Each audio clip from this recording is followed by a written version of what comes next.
Thank you, Brother Melvin. Sons of Allen, amen. One thing Pastor knows, and that is to stay in my lane. Y'all can clap and holler all you want. You did all right, though. You did all right. You did all right. Yes, sir. Yeah, listen to You did all right. you ain't psyching me up. Put me out on that ledge and I can't swim. Amen, amen. Our scripture on today from 1 Chronicles chapter number 28, verses 1 through 10. Taken from the New King James Version of the Bible, which can be conveniently found right within the lines of your bulletin. That's my little preacher. It reads, now David assembled at Jerusalem all the leaders of Israel, the officers of the tribes and the captains of the divisions who served the king, captains over thousands, captains over hundreds, and the stewards over all the substance and possessions of the king and of his sons, with the officials, the valiant men, and all the mighty men of valor. Then King David rose to his feet and said, hear me, my brethren and my people. I had it in my heart to build a house of rest for the ark of the covenant of the Lord, and for the footstool of our God, and had made preparations to build it. But God said to me, you shall not build a house for my name, because you have been a man of war and have shed blood. However, the Lord God of Israel chose me above all the house of my father to be king over Israel forever. For he had chosen Judah to be the ruler, and of the house of Judah, the house of my father, and among the sons of my father, he was pleased with me to make me king over all Israel.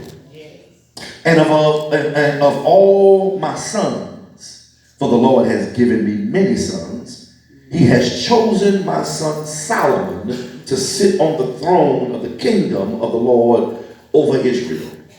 Now he said to me, it is your son Solomon who shall build my house and my courts, for I have chosen him to be my son, and I will be his father. Moreover, I will establish his kingdom forever, if he is steadfast to observe my commandments and my judgments as it is today. Now therefore, in the sight of all Israel, the assembly of the Lord, and in the hearing of our God, be careful to seek out all the commandments of the Lord your God, that you may possess this good land and leave it as an inheritance for your children after you forever. As for you, my son Solomon, know the God of your father, and serve him with a loyal heart and with a willing mind. For the Lord searches all hearts and understands all the intent of the thoughts. If you seek him, he will be found by you.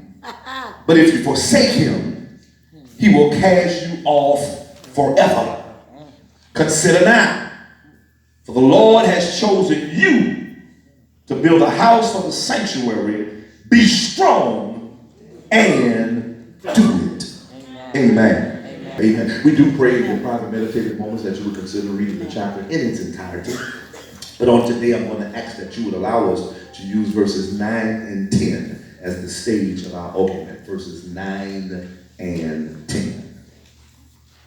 As for you, my son Solomon, know the God of your father, and serve him with a loyal heart and with a willing mind.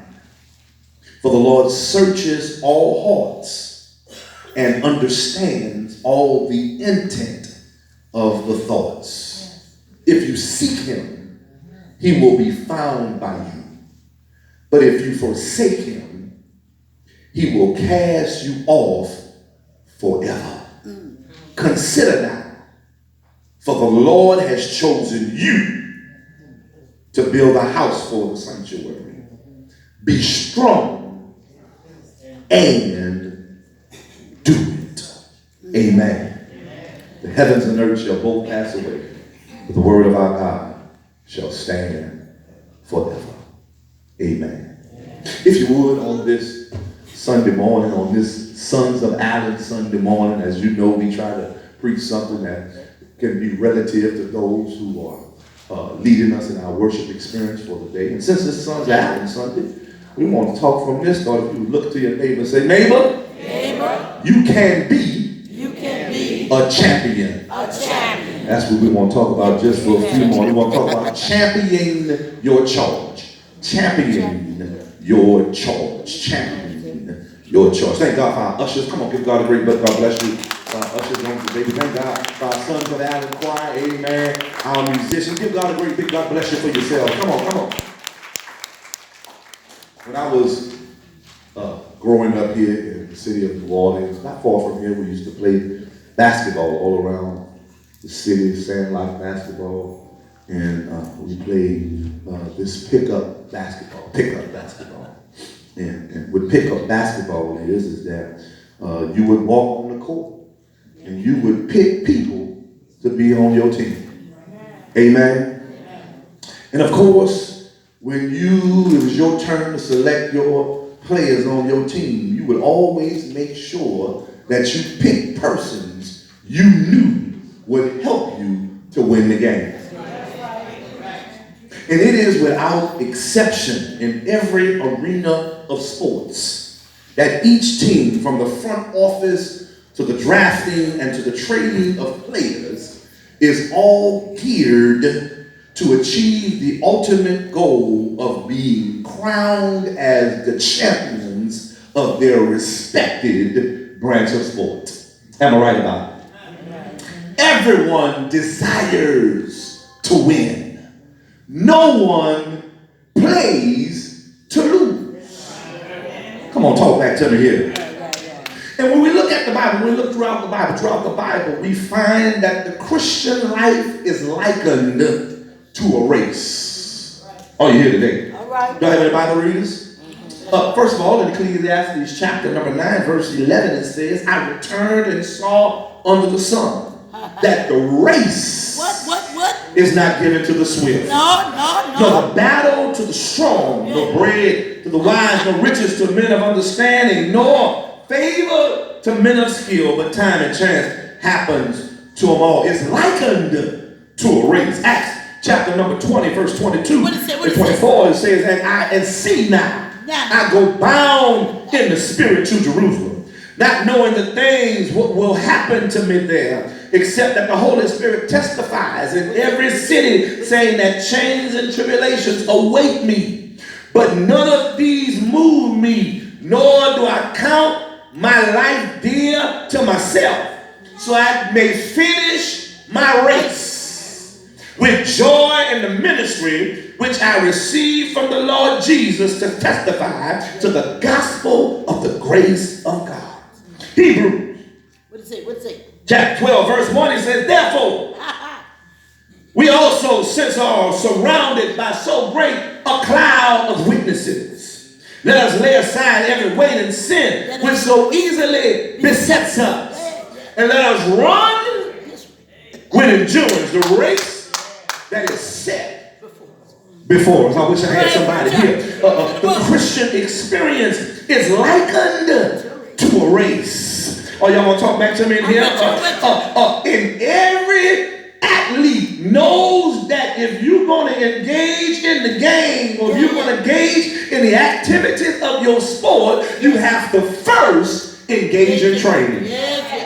I wish I had somebody here. You have to engage in intense training to make sure that you are fit for the game you're getting ready to play. Come on now. And so as I take a cut through the wilderness to get to grandma's house on the day, and step upon the terrain of our text, we see what are the key things that we can do to make sure that we champion our charge.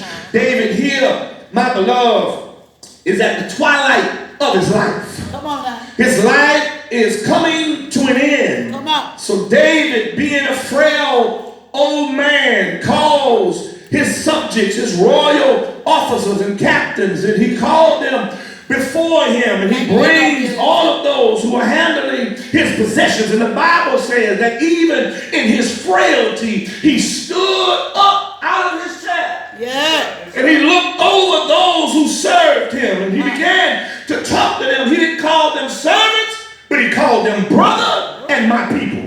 I wish I had somebody here today. But he explains to them that I had it in my heart to do some stuff for God. I had it in my heart to build a house for God's covenant, but God told me that I was not the one. You're not the one. And sometimes, my beloved, we need to understand that even though we have some stuff in our heart, God may have not chose us to perform that task. I wish I had somebody helping me in here. But he said that even though God said he didn't choose me because there's some stuff in my past. I ain't got no help up in here. That God said, well, I don't want you to perform it because, watch this now, because you have blood on your hands. I wish I had somebody here today. And sometimes there are some things that God will forgive us of, but we still have to deal with the consequences. Come on now. Y'all ain't talking back to me in here. Yeah, no matter how much God has given you his grace and mercy, if you fall and scrape your knee, you may come up with a scar. I ain't got nobody helping me in here. I wish I had some real folk. And so David came to grips, Sister Paulson, with the fact that God said that even though it's in your heart, but I didn't put it in your hand. Can I get some well, we should have about 2 or 3 witnesses. He said, it's right there in the text. He said, but however, the Lord has chosen me above everybody in my house. I wish I had about 2 or 3 minutes. You have to appreciate what God did call you for, even though he didn't call you for what you wanted. Y'all wish I had about 2 or 3 minutes. We want to tell God what we want to do when God is the one in charge. Y'all gonna help me in here? I wish I had some believers in the house today. I know what you have in your heart, but God says it's all in my hands. I wish I had some help up in here. And when we try to get in God's way, God know how to get us out his way. Y'all gonna talk back to me in here? But David said, despite of what I can't do, I appreciate what you allow me to do. We have to sometimes be appreciative for what God has allowed us to do and not get in the way of other folk that God wants to use in another area. You know, sometimes we want to hold tight to things and don't want to release some stuff and say, hold up, I've been here the longest, so I need to do it all. But God said, I know you want to do it, but I didn't choose you. So he said, explain to them in detail. He said, God chose me to be king. Not only that, look here. Judah wasn't the firstborn, but Judah was the chosen. He was the chosen. I wish y'all would talk to me in here. He said, among Judah's tribe, God chose my little bitty family. Are y'all gonna talk back there? Then he said, among all the sons that my daddy had. He said, God chose me, the last little running boy that was shoveling sheep dung. Y'all ain't gonna talk back to me. You remember the story? Samuel went to the house and he attempted to anoint all the boys and the oil wouldn't flow. And then he said, well, Jesse, you got to have another boy in the house because God wouldn't have sent me here. I wish I had some help up in here. He said, well, I got another running little boy in the back. He's out there showing. Surely you don't want him. Y'all ain't talking back to me in here. Surely you can't want him. He's the youngest of the tribe. He's a little running boy. His skin is too clean. Y'all ain't helping me in here. He's been through it. You can't want him. The Bible said that when he came in, Lord help me here. The Bible said when he came in and Samuel put the vase over his head, and soon as he put the vial over his head, they all bust. You can say what you want to say about me. You can't stop God's anointing from flowing in my life. Look out, Pastor. Look out, Doctor. Y'all don't push me too hard. Yeah, you're preaching. I'm the propeller preacher. Preaching. He said, not only that, he said, God told me to choose silence. Yeah. He said, I got many sons, but God told me, God told me, Brother Earl, God told me that Solomon would be the son. You know Solomon, the son of an adulterous relationship. Y'all are talking to me. Solomon, the one of whom I stole another man's wife. Solomon, the one of whom God, watch this now, God allowed the first baby to die. Y'all ain't talking back to me. You remember in the story, it's in the book. He allowed the first child of Bathsheba to die. But God said, that's all right, that child may die, but the next child, I'm going to bless y'all and help me in here. God will bless you in your mother's womb, no matter what goes on, no matter how you got here, it doesn't matter. God can still use you. Said I had many sons, but I'm going on, Sister Joanne. He said many sons, but Solomon is the selection. He said, I'm gonna use all of you. He said, all of y'all have to follow the commandments. I'm still in the text, y'all. Right in verse 7, he said, I established your kingdom forever. I'm gonna make it steadfast as long as you observe. I'm still there, y'all. I'm still there. My commandments and my judgments. God said, man, we have to make sure, Sister Sharon, that we don't get too big-headed. Amen. When God bless us, that we forget his commandments and his judgments. Y'all ain't talking to me. Y'all know we get a little money in our pocket. We get a nickel over a dollar. And we think nobody can't tell us nothing. Y'all ain't helping me in here. As soon as we're down, when we don't have money to pay our bills, we kill the transfer rail. When we're sick and we can't get well, we calling the pastor, come visit me. When we don't have anybody to hold on to, we turning our back on the church. Y'all ain't helping me in here. But as soon as we get something in our pockets, it seems as if, the clouds outside, I can't get there. The sun is shining too much, I better stay home. The Saints game is coming on at 12. I'm sorry, I need to go down. We act like we can't come to see God when God came to see about us. Is there anybody here that knows that God will always take care of you? He may not come when you want him to come, but he's always.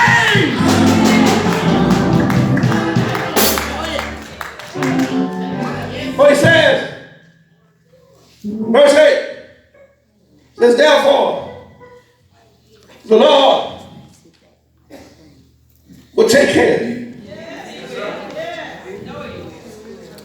Take care of you to make sure that you have this land, this good land, as a possession not only for you, but as an inheritance to your children. Let me see if I can say it this way. I've given you paying memorial. This good land. This good fellowship. I ain't got no help up in here. This good church. I gave it to you, but you need to take care of it because you have to leave it as an inheritance to your children. I got no help up in here. You have to take care of it now so it can still be around for later. I wish I had somebody here. Then he turns. Can I talk to you? He turns. He turns from the people. Then he puts the responsibility on his son. I'm just about finished, y'all. He said that for you, Solomon. He said, know the Lord, know the God of your fathers. He said, you got to serve him, with a loyal heart and with a willing mind. He says that you got to understand why your heart has to be loyal and your mind must be willing. He said, for God searches the heart and he understands your thoughts. I ain't got nobody talking to me.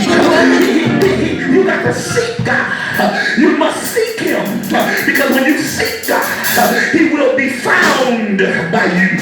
He said he won't forsake you only if you forsake him. I'm getting ready to get there, y'all. Y'all just stay with me for a few minutes. I got to give you these 3 points right quick. If you're going to champion your charge, if you're going to hold down the church for God, there's 3 quick things I got to give you, and I'm going. They're right there in the text. The first one is you got to know God for yourself. I got no help up in here. I want you to know it right in the text, and I want you to think I left it.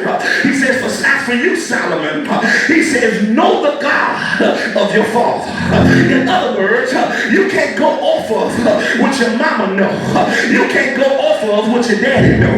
You can't go off of what your grandmother told you. But you have to know God for yourself. Come on, lean on somebody and tell somebody you got to know it for yourself. It's not enough to know what they know. It's not enough to know that the fathers before us knew God. But you got to develop your own personal relationship with Jesus Christ. Is there anybody here that knows about Jesus? Is there anybody here that has a relationship with him? For Paul said to the church at Philippi, in verse number 3, beginning at verse 8, he said, yet indeed I also count all things lost for the excellency of the knowledge of Jesus Christ. He said, for whom I have suffered loss of all things, and count this as rubbish, that I may gain Christ. Watch this now. He said, and be found in him, not having my own righteousness, which is from the law, but that which is through the Spirit, in faith in Jesus. He said, which is come by God. He said, but that I might know him in the power of his resurrection. He said that I might know him in the fellowship of his suffering, to be conformed unto his death. By any means I may attain to the resurrection of the dead. In other words, it doesn't matter what goes on in your life. It doesn't matter what somebody else knows. But you got to know God for yourself. Can I get some help up in here? That's why Isaiah said in Isaiah chapter 6, that in the year King Uzziah died, I also saw the Lord. He was high and lifted up. You got to let some stuff die in your life. You got to let pride die in your life. You got to let some folk die in your life. If it's in the way of God, it needs to get out of God's way. Lean on somebody and tell them, I want to know God undistracted. Not only Let it go. should you know God for yourself, Yeah. but if you're going to champion your charge, if you're going to take care of God's church, you got to serve God with the right motives. Come on. Serve him with the right motive. I ain't got no help up in here. Come on now. Not only does he say, Solomon, you got to know the God of your fathers, but secondly, he says you got to serve him With the right motive. with a loyal heart and with a willing mind. He said, for the Lord searches all hearts and understands all the intents of the thoughts. Look to your nearest neighbor and tell that neighbor, say, neighbor, you got to serve God with the right motives. You know, too many times we want to serve God for our own glory. We want to serve God so folk can pat us on the back. Yeah, I say I got to talk to you, son. We want to serve God so our name can be printed. I ain't got nobody talking to me. We want to serve God so we can be the star soloist in the choir. I ain't got nobody helping me in here. We want to serve God because we want to be the president of the usher board. I wish I had somebody here today. We want to serve God because we want to be the president of the trustee board. We want to serve God because we want to be the steward portion. I ain't got no help up in here. But when you serve God, if you're the one that's cleaning the bathroom, when you serve God, if you're the one vacuuming the carpet, when you serve God, if you're the one that nobody sees, nobody calls your name, the only thing you want is for God to get the glory out of your life. Bible says that sometimes we ask and we do not receive because we ask God amiss, that we might take pleasure in the things that we do. Don't you remember Mr. Solomon in Acts chapter 8? What he did, Pastor? After Philip preached the revival, and he saw the working of the Holy Spirit. Yeah. He said, I got I ain't got no help up in here. Can I buy that power from you? Y'all know how some numbers are. I gave the most, Pastor. So I need to have some say-so. Oh, y'all are helping me in here. Because I'm on the tithe list. Because I'm at the top of the list. You need to recognize me. Or I will sit down on you. Well, baby, you're not sitting down on me. You're sitting down on God. But when you serve God, hallelujah, with the right motives, just a few chapters later, in Acts chapter 16, the Bible says that Paul and Silas was in prison. They was in a Philippian jail. Sister Carolyn, and the Bible says that they prayed and sung hymns at the strike of midnight. And the Bible says that as they prayed and served God, despite of being in jail, despite of being locked up, the Bible says that the prison walls begin to shake, the doors begin to move, their shackles fell off their hands and their feet, and the Bible says that they were freed because they prayed God that God's blessings will come in despite of where they are. And I think I need to pause here for a commercial break to let you know that if you pray and talk to God, despite of what you're going through, despite of how you feel, despite of what you don't have, God will make a way out of no way. Say it! Come on. Say it. Yeah. Champion in charge. We need an earthquake. If you're going to be the best steward you can be, if you're going to be the best trustee you can be, if you're going to be the best usher you can be. Yes. I wish I had somebody here. If you're going to be the best church member you can be, first of all, you're not going to go around saying, well, I'm just a church member. I got no help up in here. Well, I did all that before. Yeah, I ain't got nobody talking to me. Don't get quiet now. Yeah, well, you know, I just give my tithes. They can handle all of the other stuff. Y'all ain't talking back to me. Well, if they ask for an offering, I just give the offering and I'm going home. Well, God wants your whole heart. God wants it all. So not only does God says that if you're going to champion your charge, you got to know God for yourself. Not only should you serve God with the right motives, but your purpose is to carry out God's plan. Can I get some help up in here? It's right there at the conclusion. He says that if you seek him, he will be found by you. But if you forsake him, he will cast you off. He says, consider now, for the Lord has chosen you to build a house for his sanctuary. He says to be strong and to do it. Can I pause for here and to let you know that you're not here by accident on today. You're not at Pain Memorial because you chose Pain Memorial. But just as Jesus told the disciples, I chose you. You didn't choose me. You got to do God's will. Your purpose is to carry out the plan of God. That's why Paul says, I beseech you therefore by the mercies of God that you present your bodies as a living sacrifice, holy and acceptable unto God, which is your reasonable service. In other words, you got to serve God when you're up. You got to serve God when you're down. You got to serve God when your pocket is full of money. You got to serve God when your money is funny and your change is strange. You got to serve God no matter what happens. That's why Joshua said in Joshua chapter 24, he said, I don't know about you, but as for me and my house, we shall serve the Lord. Is there anybody here that knows no matter what happens, come hell or high water, I'm going to serve God with a glad heart. I'm going to serve God with tears rolling down my face. I'm going to serve God with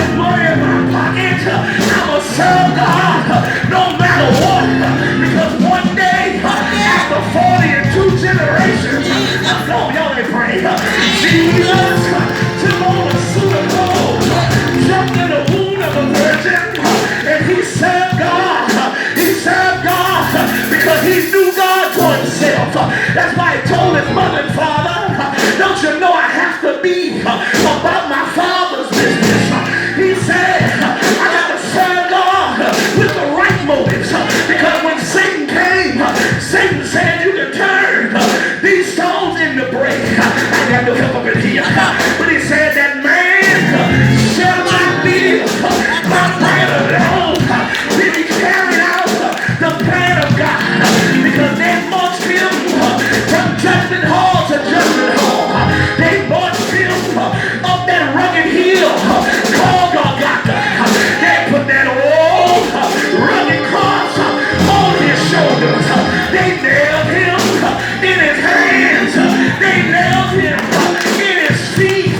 They lifted him high, stretched him wide. He clapped his head in the lots of his arms. And guess what he did, y'all? He died. Y'all hear what I just said? He died. He died. He died. He died. They laid him in a borrowed tomb. He stood there. Oh, night Friday. He stood there all day Saturday. He stood there all night Saturday. But early, y'all ain't praying with me. Early Sunday morning, he got up. Oh, power in his hands. Say yeah. Say yeah.